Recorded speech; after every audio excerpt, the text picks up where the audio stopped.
Hello everybody, welcome to Adventures in Beekeeping. My name is Dale and I'm a second-year beekeeper. Today we're going to assemble some swarm traps. I've done a lot of the cutting ahead of time and I'm going to show you the sizes, and I'm going to show you the cut list, and I'm going to show you some of the resources that I used to make these swarm traps. What I want to talk about is some of the resources that I used to make these swarm traps. This document is from cmcba.net, and if you go to that address and you click on resources and go to hardware plans, this document is the first thing on the right hand side. So it talks about swarm traps, what the front and the rear looks like, and how to do the hanger and how to put plugs in the bottom and that kind of stuff. It shows some of the swarms that they've caught. And this is also comes from a guy they call the Bee Catcher, probably a member of their association. And he has several videos about catching swarms on the web. I'll leave a link for that. And then shows how to make 3 swarm traps out of 1 sheet of plywood. And they said that couldn't make 3 out of 1 sheet of plywood using telescoping lids. So they're recommending migratory lids. And these are the sizes, and I'll show the sizes even better. And then they talk about the trap with the migratory lid, and where to hang it, how to hang it, what time, when to hang it, how to bait the trap, what to do if you can't build a swarm trap,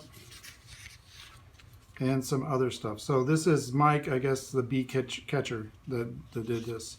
Well, since they said I couldn't do 3 swarm traps in one with telescoping lid, I thought, well, I'll use 2 sheets of plywood and I'll make however many it will make and make sure that I have telescoping lids.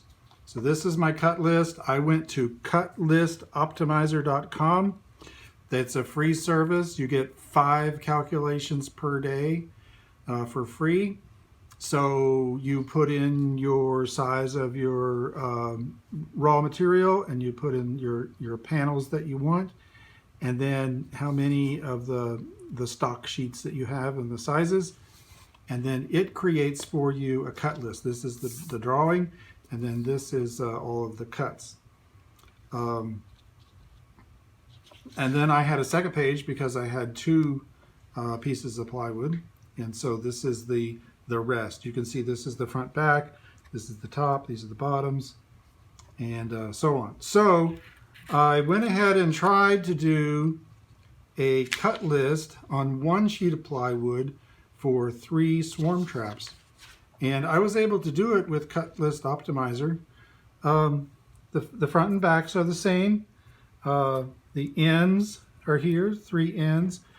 I made the top 10 inches instead of 9 3/4. So instead of 9 3/4, which is what I made mine. So that should be enough to make them telescoping. Here are the hangers, here's the bottoms, and here's some more ends. So all of this fit on 1 sheet. The cuts are kind of weird because you got to cut here first, you got to cut here first, but that's fine. Then you can cut here, and then cut these, and I think it should be fine. Now the kerf I used was 1/16. The kerf that they used in their example was 1/4 inch, which I think is a little much. But anyway, even if your kerf is a little bit bigger, there's still some scrap here and some extra.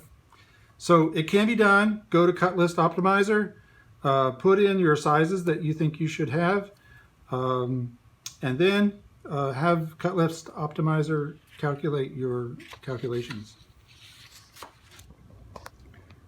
So here are the parts.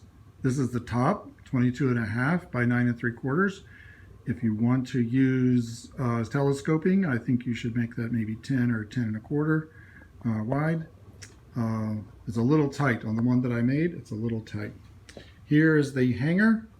The hanger is 23 1/4 by 3 inches wide, and then the hole is 2 inches down and 1.5 inches in.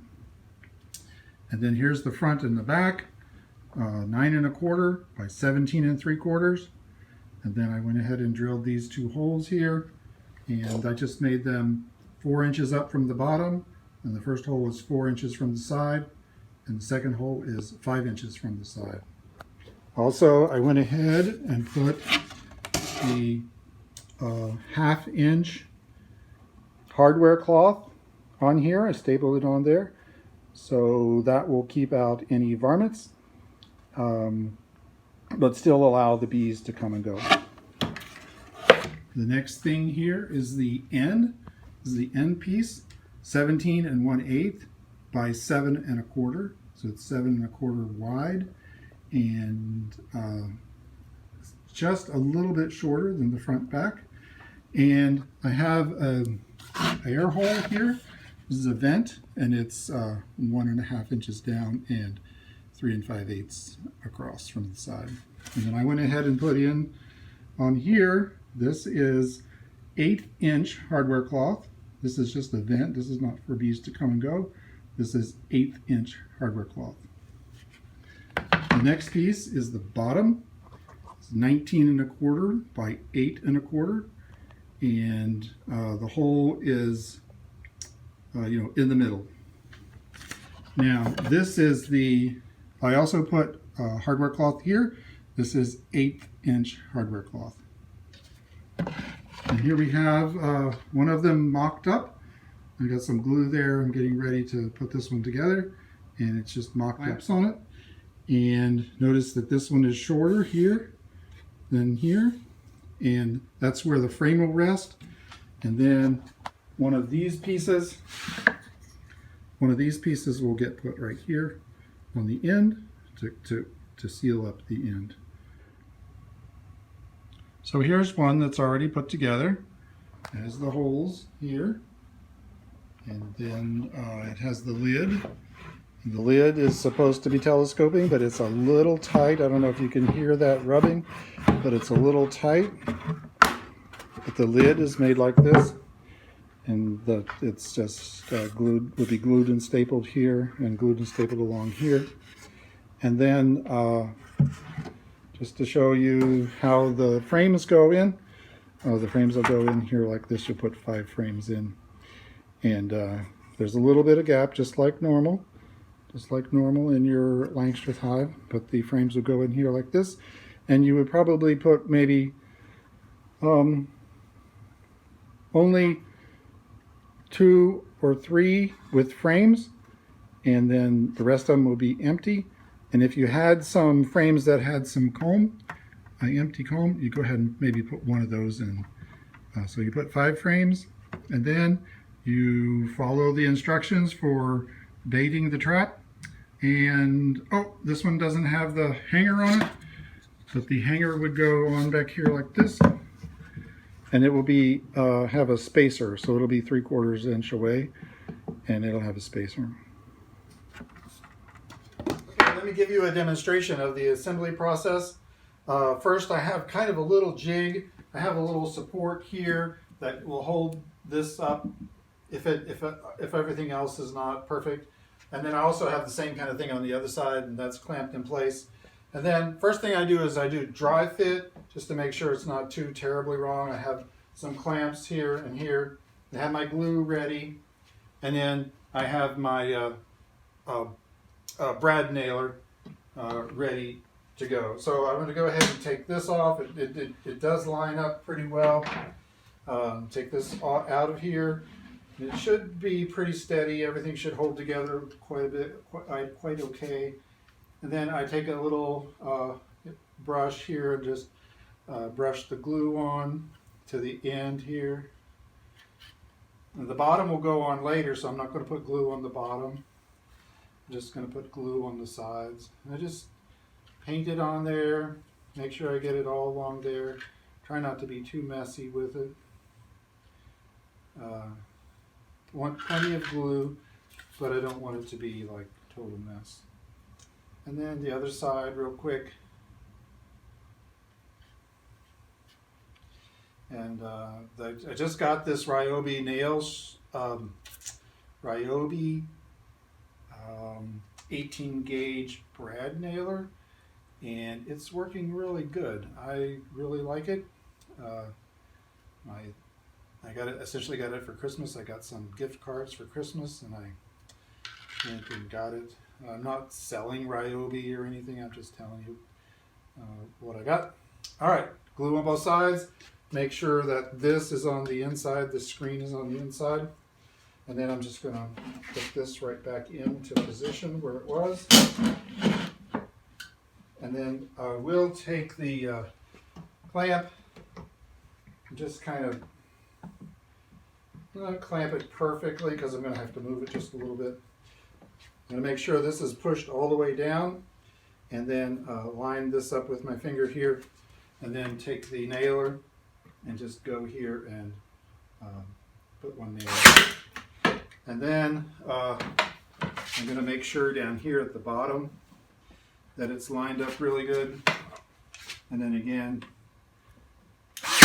one nail just to make sure. And then now I can kind of look at this other side. There's quite a bit of glue, but it's lined up really well. I'll put more nails in it to hold it. But I'll just put a few here for the demonstration. And then double check that it's lined up really good right here. And then put one down here. Then next thing would be to kind of check for square. It's not going to be perfect because it's not all together. But I'll check it for square in here. It's pretty good. And then I'll put some more in on this side, and then I'll go to the other side and do the exact same thing.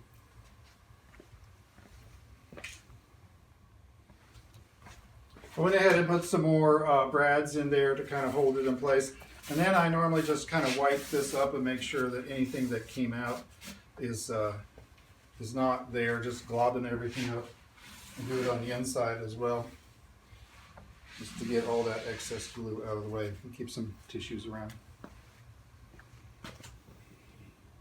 The next thing is to put on the handle and the thing that seals up the end of the frame rest right here. And what I do for that is I just put the glue on the end and then across the bottom here.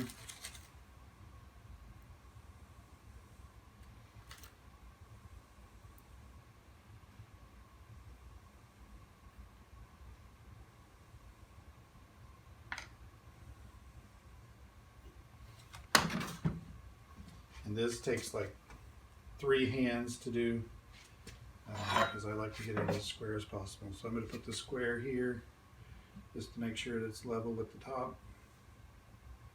And then I'm going to put one nail in here. These are 1 inch. And then I'm going to do the same thing over here.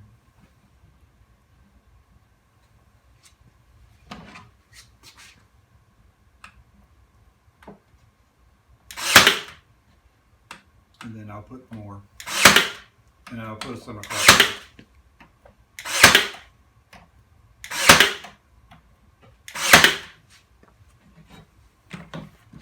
As I do the other one, I'll just explain that this is just a furring strip. It's 1.5 inches wide by 3/4, and you get them in 8-foot strips, and they're super cheap. They're like $2 a piece. And so I use them for all kinds of little tiny projects around the house. That's what this is.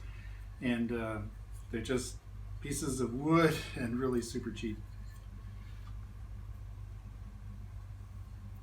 Now I've got it turned upside down to put the bottom on. And you can put the glue on any way you want. You can put the glue around here, or you can put the glue on the edge here. I think what I'll do is put the glue on the edge, and like before.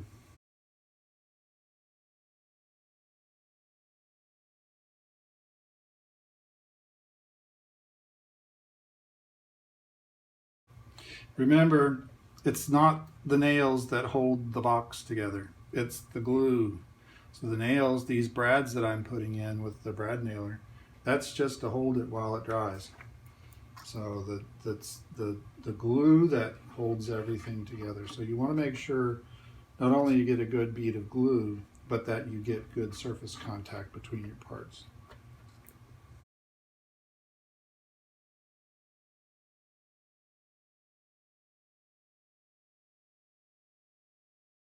Oh, and by the way, this little thing I'm using, this is a sandwich toothpick that I got at some restaurant.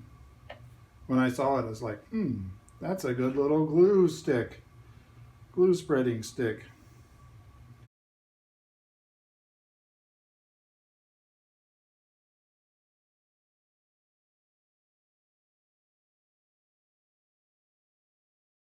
All right. And now this is where you'll find out whether you're really square or not, whether or not the lid will go on, or the bottom will go on there square or not. But shape it up as good best you can. Get the edges as square as possible.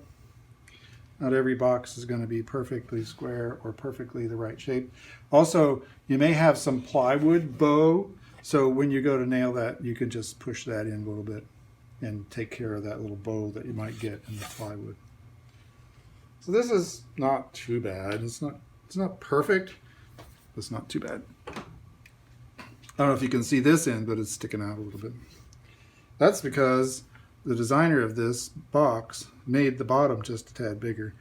And maybe that's why they made it bigger, just so that if there were any real mistakes in your squareness or your size, that the bottom would kind of take care of it.